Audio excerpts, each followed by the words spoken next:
La cultura de un pueblo es una obra colectiva que se construye sobre el conocimiento y las experiencias de todas las generaciones que lo han precedido. Pero a lo largo de la historia van surgiendo nombres de personas individuales que representan grandes avances en el valor cultural de las sociedades.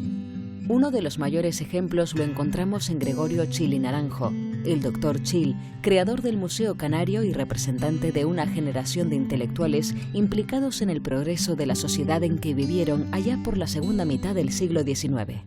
Gregorio Chil es uno de los pioneros de la arqueología científica en Canarias.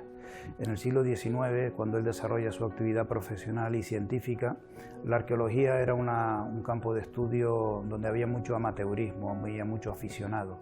Lo que él va a hacer es implantar los métodos científicos de estudio de las poblaciones prehispánicas de las islas y va a desarrollar una actividad también de coleccionismo, no solo de arqueología, también de todo lo relacionado con las ciencias naturales, fósiles. Era una especie de ilustrado del siglo XIX y en su obra Estudios históricos, climatológicos y patológicos de las Islas Canarias lo que hace es una historia global del archipiélago entendido como lo había entendido José de Dider y Clavijo en la Ilustración, una obra donde se recoge todo lo relacionado con la historia, pero también con la historia natural y con la historia de la medicina, que eran sus grandes campos de interés. Tenía don Gregorio Chil una personalidad muy inquieta, era un hombre muy curioso, vivió en París en una época bastante agitada políticamente, coincidió con otros muchachos que habían conseguido también acabar estudios superiores. Cuando volvían después de todos esos años de estancia en la península o en el extranjero, se encontraban con esta sociedad tan pobre y tan falta de actividad que se frustraban, se sentían un poco decepcionados por haber visto esos mundos europeos y volver a esta situación. La historia del coleccionismo arqueológico en Canarias es bastante antigua. En todas las islas había personas que se interesaban por la arqueología prehispánica y recopilaban y recogían fragmentos de cerámica, huesos, momias. Él da un paso más allá, porque él ha visto los grandes museos parisinos y él quiere tener una colección que cumpla con los estándares de lo que se entendía por una buena colección en la Europa del siglo XIX. Entre unos y otros les empezó a surgir la necesidad de hacer algo por mejorar las condiciones culturales, científicas, literarias, querían hacer todo. De todas esas conversaciones y de esas reuniones y de esos contactos que empezaron a tener, surgió la creación o el establecimiento de la Sociedad Científica del Museo Canario. Ellos la describían como una sociedad de ciencias, artes y letras. Hablaban de que tenían dos objetivos principales. Uno de ellos era la puesta en valor, diríamos hoy, de los objetos antiguos de los indígenas de nuestro país, y otro era la creación también de una biblioteca donde se reunieran los libros, etc. ¿Cuál es el gran papel de Chile en el contexto cultural y científico del siglo XIX? Pues precisamente ubicar a las islas en el contexto, en el mapa científico internacional de la época. Pero la otra gran aportación de Chile en materia cultural es precisamente aplicar el método científico a la historia. Hace una gran compilación de documentos, tanto originales como copias manuscritas, y es un legado que nos ha llegado hasta hoy en día y que custodia en la actualidad el Museo Canario. Agustín Millares Torres hay que verlo desde la perspectiva, vamos a decir, de la historia de la cultura. Su obra como historiador culmina en la historia general de las Islas Canarias. La historia general de las Islas Canarias podría ser, desde esta perspectiva, vista como el final de una trayectoria historiográfica muy importante para la época y lo sigue siendo en la actualidad. Millares puede ser considerado, junto a Viera y Clavijo, como los grandes historiadores anteriores a nuestra época. La historiografía en Canarias de modo profesional, es decir, en las universidades, con investigadores, etc., empezaría en 1927, cuando se crea la Universidad de La Laguna y sobre todo cuando llega Elías Serra Rafols a la Universidad de La Laguna. Podemos decir que antes del siglo XV lo que tenemos son noticias poco fundamentadas documentalmente. Después tendríamos la época de la conquista, las crónicas de la conquista, que él las recoge en sus apuntes. El primer apunte bibliográfico que hace de historiografía canaria y además lo llama la época heroica de las crónicas y de las conquistas. Luego vendría una larga etapa que va desde el siglo XVI hasta la actualidad. Y en esos momentos él pone el fin de la historia de Canarias en 1852. En esta historia general él hace un recorrido y esto es una aportación muy importante a Canarias. El paso de esta generación por la historia de Canarias en un momento clave en la evolución del pensamiento en Europa tuvo repercusiones directas incluso en la propia configuración urbana de las ciudades. Debido al auge económico que se produce en aquellos años, fruto del liberecambismo, de la aparición de los puertos francos, del turismo, de la actividad mercantil, las ciudades se enriquecen y ese enriquecimiento se traslada también a la arquitectura que se hace.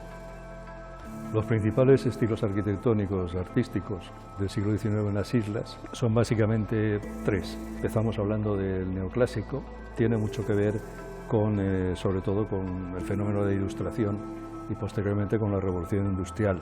En segundo lugar, hay que hablar de una amalgama de estilos que sería el academicismo, el beaux-arts, el eclecticismo, etc. Y en tercer lugar, tendríamos que hablar del modernismo. Lo que viene a introducir es la libertad. Aparecen líneas curvas, sinuosas, adornos inspirados en la naturaleza. También es importantísimo la introducción del color y del progreso tecnológico que supone, por ejemplo, la aparición del hormigón armado. Aunque no sea arquitecto uno de ellos, es fundamental hablar de los hermanos León y Castillo. Los dos hermanos León y Castillo fueron dos personajes esenciales para entender el proceso que se da de modernización de nuestra cultura, sobre todo a partir del desarrollo del puerto en 1881, que supone un revulsivo en los procesos económicos vinculados al cambio de modelo en el que nos veíamos envueltos en aquel momento. Fernando era un personaje ilustrado, participó en numerosas revistas y publicaciones en Madrid, siempre postuló criterios de progreso social y de desarrollo cultural, defendió la abolición de la esclavitud, defendió la abolición de la prostitución, era un hombre que proponía un modelo cultural vinculado a lo que hoy llamamos las democracias liberales, Francia e Inglaterra, y que articuló el sistema de tal modo que Canarias quedara inmerso en el polo de desarrollo de estas grandes potencias. Las conexiones con escritores, con artistas, con músicos se producen de forma continuada y se va haciendo un cambio de paradigma en la sociedad de Gran Canaria. El precedente más cercano de esta generación de intelectuales lo encontramos en el siglo XVIII, cuando un nutrido grupo de pensadores se atrevió a trasladar a las Islas Canarias las novedosas ideas de la Ilustración. La Ilustración es un movimiento ecléctico que trataba de aunar razón y fe, tiene distintas perspectivas, distintas líneas ideológicas, aunque todas convergen en la idea de la necesidad de reformar la sociedad, sin transformar radicalmente su base social. Y desde esa perspectiva pues un amplio movimiento tanto de personas de las capas medias como de clérigos y de aristócratas que veían la necesidad de reformar la sociedad por la grave crisis que atravesaba la Canarias en el siglo XVIII. Uno de las instituciones que más relevancia va a tener desde el punto de vista educativo va a ser el Seminario Conciliar. A partir de la llegada del obispo Tavira va a dar un salto brutal, ¿no?, en el cambio del modelo de enseñanza en Canarias. La Ilustración se basa en un afán desmesurado por el conocimiento. Si pensamos en esa idea del gusto por la historia, el gusto por saber, la curiosidad científica, ¿verdad?, que es algo que está dentro del discurso ilustrado, pensemos en Gregorio Chili Naranjo, pues pensemos en Agustín Mieres Torres, es decir, los historiadores, Benito Pérez Galdós. La figura clave de la Ilustración en Canarias la encontramos en José Viera y Clavijo, sacerdote, historiador, biólogo, astrónomo y literato. Fue el referente intelectual de su tiempo y sirvió como nexo entre los pensadores canarios establecidos dentro y fuera de las islas. La formación de Viera es una formación muy amplia, como clérigo por un lado, pero es una persona que se ha curtido en las lecturas más novedosas que entran a la isla de Tenerife y a las islas. Podemos destacar que su trayectoria fue muy prolífica, o sea que la nómina de obras y de trabajos que lleva a cabo en distintos frentes es enorme, ¿no?, en el Cabildo Catedralicio, en el plano docente, impulsando la creación del Colegio de Marcial del Rubicón, en su tarea también como eclesiástico, renovando todos los papeles, tentando las bases de lo que es la historia también de la Iglesia y del Cabildo Catedralicio, la introducción del estudio de las ciencias, la historia natural, que culmina en una de sus obras más importantes, el Diccionario de Historia Natural. Con esta obra él aporta una transformación en el discurso historiográfico, una nueva perspectiva a la hora de estudiar el pasado canario, las traducciones que acomete de poesía y también de teatro francés. Fue director de la Económica, de la Sociedad Económica de Amigos del País. También impulsó todo lo que fue la implantación de la imprenta. La primera imprenta fue en la década del 50 en Tenerife. Sus aportaciones son más que indudables. Estamos hablando de Agustín de Betancourt como el ingeniero ilustrado, nacido en Canarias y todo un referente en su época para el mundo de la ingeniería, de la matemática, de la geometría, de la física, de las bellas artes. Estamos hablando de una época del despotismo ilustrado, de la revolución industrial, la primera, porque él introduce las máquinas de vapor entre su inventiva, de la Revolución Francesa, de tener una persona que con 20 años ya se traslada a Madrid, nunca más vuelve a Canarias, añorándola siempre, para realizar una serie de estudios que incluso le llevan a tener relación con los grandes físicos y matemáticos de la época. Y además comparte tertulia con nada más y nada menos que con Francisco de Goya en las tardes que estudiaba Bellas Artes. Se traslada a Francia, se traslada a Inglaterra y finalmente hace su final de vida profesional en Rusia, donde es todo un ídolo porque transforma la ciudad de San Petersburgo con todos sus medios y sus vías de comunicación, que transformó el Imperio ruso. Termina su tratado, el ensayo sobre la composición de las máquinas, que se ha convertido a día de hoy, siglos después, todo el referente de la ingeniería. Y da la casualidad que fue en el año 90, hace unos pocos años, cuando fue traducido al castellano y pudimos disfrutarlo aquí. Agustín de Betancourt es de esas personas que ha sido un genio, que fue un inventor por donde quiera que caminaba, pero que costó que en nuestra tierra le dedicáramos un digno reconocimiento. La historia de María del Carmen de Betancourt y Molina es especialmente interesante. Existía una mujer en el norte de la isla de Tenerife que había realizado o había presentado a la recientemente instaurada Real Sociedad Económica de Amigos del País de Tenerife unas recetas de tintes para alcanzar sedas de mayor calidad o para realizar, construir, hilar sedas de mayor calidad.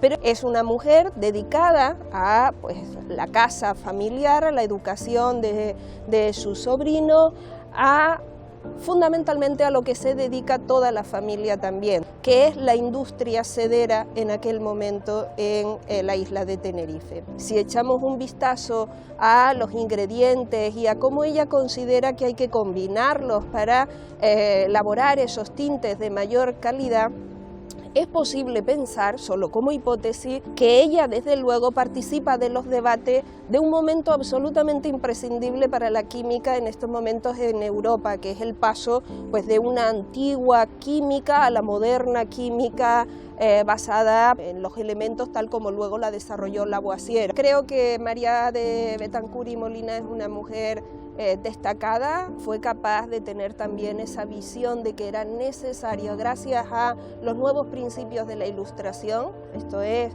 un desarrollo técnico, métodos más racionales, etcétera, impulsar la industria sedera en la isla de Tenerife.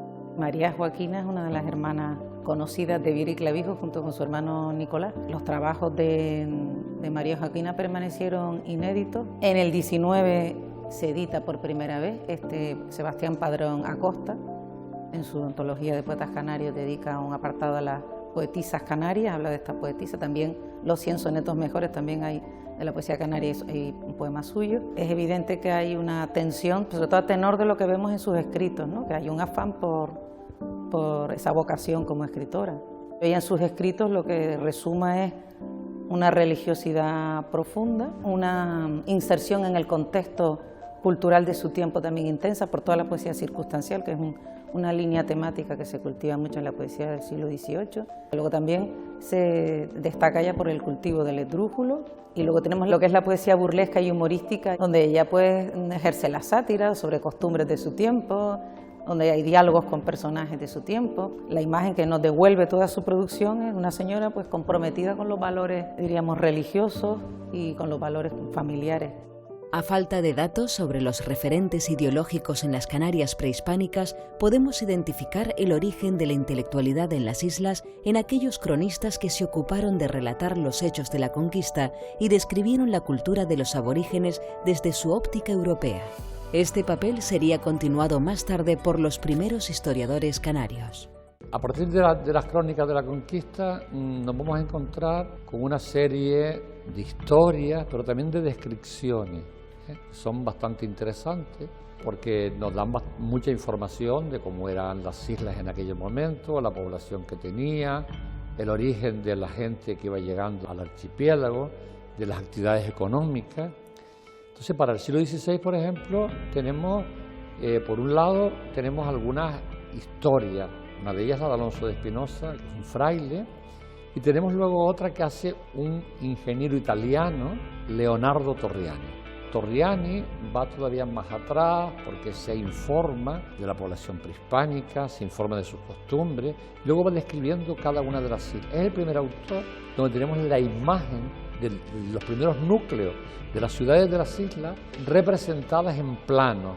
Y luego para el 18 pues tenemos a nuestro gran historiador, que es don José de Clavijo, ¿no? Viera tiene una serie de corresponsales en las islas que le van mandando información, y eso le permite hacer una historia del archipiélago con información de todas y cada una de las islas. Y en el 19 los dos historiadores que tenemos son don Gregorio Chiri Naranjo, que había formado en París, con lo cual trae a Canarias a antropólogos importantes. Eran los momentos de ebullición de las investigaciones sobre el hombre del Cromañón. Después él consigue que vengan a las islas, pues Bernot, y el otro historiador es don Agustín Millares Torres.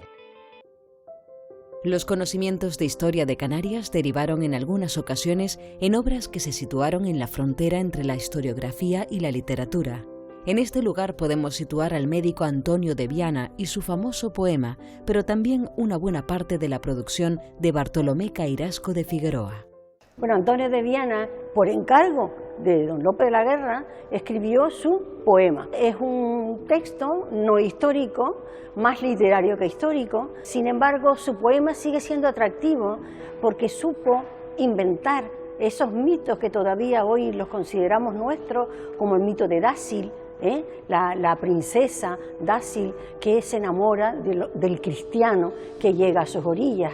Esto tiene que ver con una tradición muy antigua de los isleños de todas las islas, que piensan que lo bueno le va a venir por el mar. El capitán Castillo, arrogante, guapo, valiente, que la princesa Dácil lo ve en él, ese hombre que está esperando el amor, y parece que es la unión, efectivamente, entre Castilla y las Canarias de aquella época. Y luego también tiene una parte muy interesante también, que es donde cuenta las apariciones de la Virgen de Candelaria.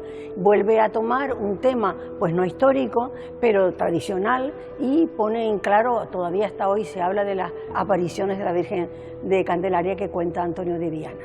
Hoy Viana es un referente de nuestro Renacimiento. Cairasco de Figueroa nos ha dejado una obra muy interesante y muy variada. No solo esos versos de juventud, un libro muy sesudo y muy atractivo que se llama El Templo Militante, escrito en endecasílabos, que es una especie de advocación a distintos santos con su añadido de vidas, de milagros, de circunstancias. Se le recuerda en toda la literatura española como el gran maestro del esdrújulo, puesto que de ellos habla en un momento determinado Cervantes, habla también de Cairasco y de su esdrújulo Lope de Vega. Otra característica muy interesante de Cairasco es que también era dramaturgo. Cuando el obispo, Fernando de Rueda, llegaba a Las Palmas, preparó lo que llamó Comedia del Recibimiento. Es un poema alegórico con personajes alegóricos, la invención, la sabiduría, la curiosidad, pero que ellos se buscan para dirigirse al obispo una personalidad importante, y es Doramas el que asuma esa personalidad importante. Además se expresa por una serie de milagros extraños, porque es capaz de expresarse en perfecto castellano, que resulta muy atractivo leerlo hoy. Si este patrimonio intelectual dio paso al fructífero periodo de la Ilustración, la generación de Viera y Clavijo y sus contemporáneos daría paso a su vez a un siglo XIX claramente influenciado por este movimiento. Antonio Pereira Pacheco y Ruiz y José Agustín Álvarez Rijo son ilustrados fuera de su tiempo, preocupados por la cultura, por la educación, por las costumbres, por mantener también los documentos, la historia. Ambos eran pintores, eran un poco cronistas en ese sentido. Además de escribir, pintaban para reflejar pues los trajes, las costumbres, las decoraciones de las fiestas, los monumentos. Entonces nos han dejado un legado impresionante en dibujos y en escritos. Y ambos tenían clarísimo que el abandono de la educación era el principio de todos los males de Canarias. Entonces se preocuparon de que los niños aprendieran a leer, intentaron crear escuelas en sus pueblos, intentaron mejorar el abastecimiento público del agua. Ellos tenían la idea del progreso y que el núcleo del progreso era el conocimiento, la cultura y la educación. La segunda mitad del siglo estaría marcada por los vaivenes de la vida política y por el desarrollo de una nueva burguesía intelectual, lo que daría como resultado la generación en la que Gregorio Txil y su entorno vieron transformarse las islas al ritmo en que se transformaba también la mentalidad de sus pobladores. Bueno, Galdós no era un hombre de una familia rica, ni tenía un título nobiliario en aquella época, ni nada. Y se fue dando a conocer en Madrid con bastante rapidez. Él se propuso retratar España en su literatura. Y la hizo, primero, por la parte social, después, por metiendo el dedo en la llaga de la política social, y él fue dándose a conocer de esa manera. Pero reflejó en su novela toda la sociedad de aquel tiempo. Galdós nunca se alejó de Canarias en cuanto a su relación con ella. En aquel café universal donde se reunían los canarios y luego en la casa de cada uno de ellos se recibían los periódicos de las islas, se comentaban las novedades de las islas, y la casa de los Galdós en Madrid fue una especie de consulado de Canarias en Madrid. En el terreno literario, la publicación de los poemas de la Gloria y del Mar de Tomás Morales supone un arranque total del modernismo literario y una nueva forma de escribir en Canarias. No hay que olvidar la parte pictórica, y es que Néstor forma parte de este grupo intelectual que empieza a ver y a decir las cosas de una manera muy distinta a cómo se habían estado diciendo, y que es esa especie de unión la que nos permite hablar de una forma de entender y de interpretar distinta a la que se venía practicando. Por un lado tenemos a Néstor, tenemos a Tomás y tenemos a Alonso Quesada, a los que se unirán otra serie de escritores como Saulo Torón o el propio Claudio de la Torre, que publicarán en 1918 los dos, pues uno Las monedas del cobre, con portada de Tomás Morales, y Claudio de la Torre, que publicará El canto y verso, su único libro de poemas.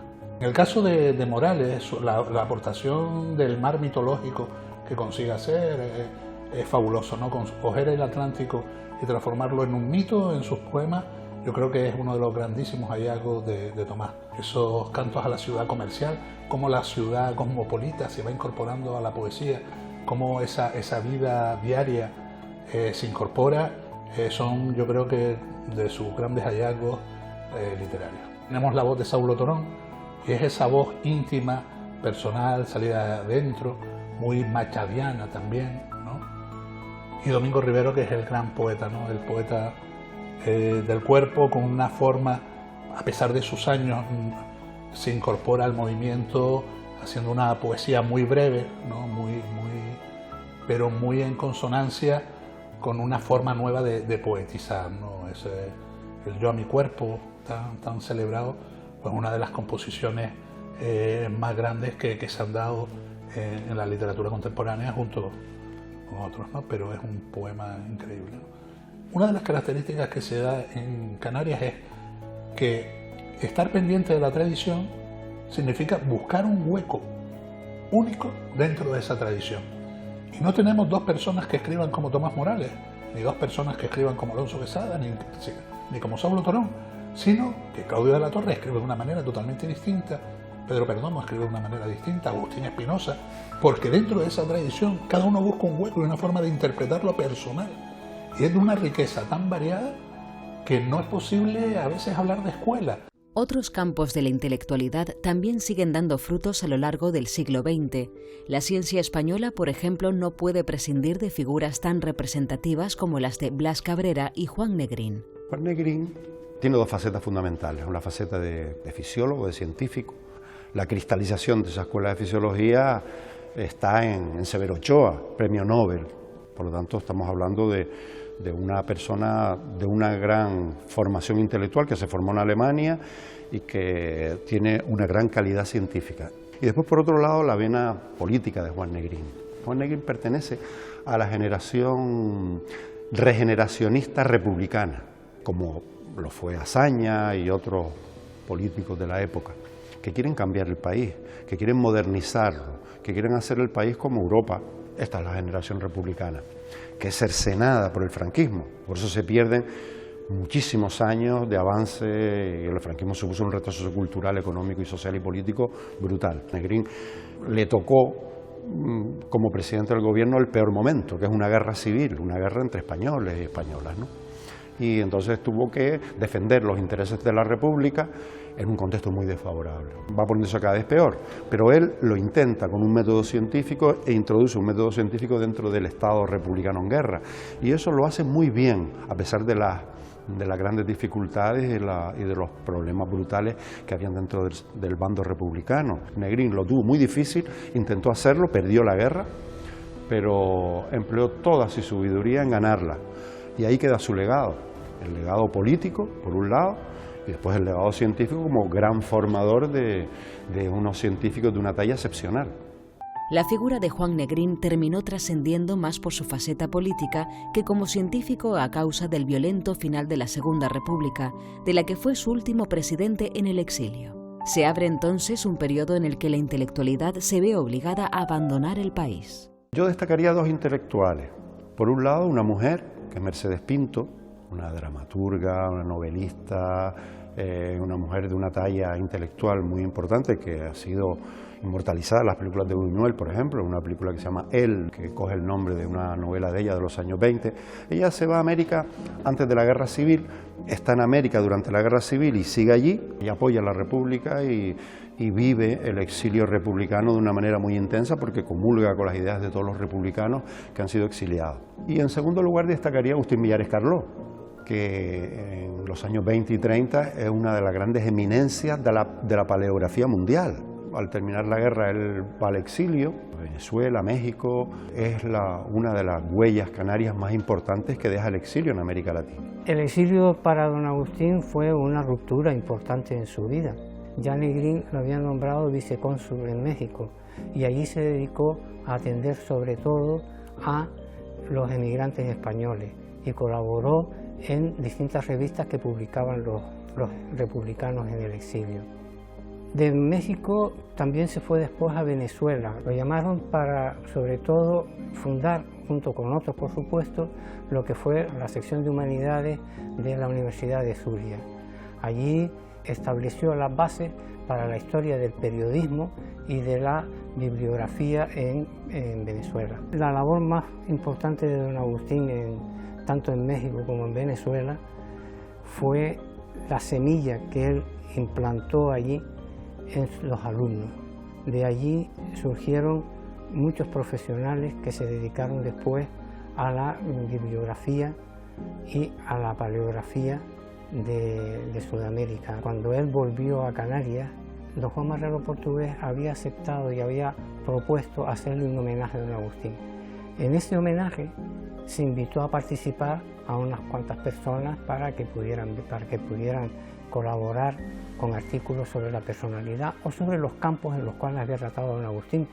Tuvo que realizar 2 volúmenes con una gran cantidad de trabajos provenientes tanto de Venezuela como de México, de alumnos suyos que querían de alguna manera significarse y significar a don Agustín el gran respeto que les merecía por haber sido su profesor y haber hecho lo que son los trabajos tanto de paleografía como de bibliografía y biblioteconomía en los países estos, tanto en México como en Venezuela.